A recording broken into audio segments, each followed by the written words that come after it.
गुरु की महिमा। सच्चे गुरु के बिना बंधन नहीं छूटता। एक पंडित जी रोज रानी के पास कथा करते थे। कथा के अंत में सबको कहते थे कि बोलो राम कहे तो बंधन टूटे। तभी पिंजरे में बंद तोता बोलता, यूं मत कहो रे पंडित झूठे। पंडित जी को ये सोच के क्रोध आता कि ये सब क्या सोचेंगे मेरे बारे में, रानी जी क्या सोचेंगी।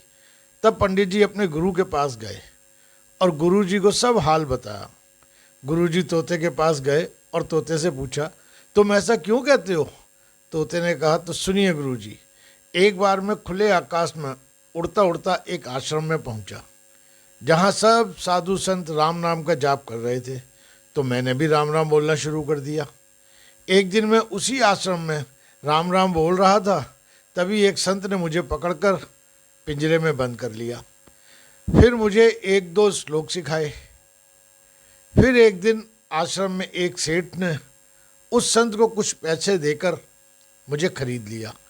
अब सेठ ने मुझे चांदी के पिंजरे में बंद कर दिया। ऐसे बंधन बढ़ता गया, निकलने की कोई संभावना न रही। एक दिन उस सेठ ने राजा से अपना काम निकलवाने के लिए मुझे राजा को भेंट कर दिया। राजा ने खुशी खुशी मुझे ले लिया क्योंकि मैं राम राम बोलता था। रानी धार्मिक प्रवृत्ति की थी तो राजा ने रानी को दे दिया। अब बताओ मैं कैसे कहूं कि राम राम कहे तो बंधन छूटे।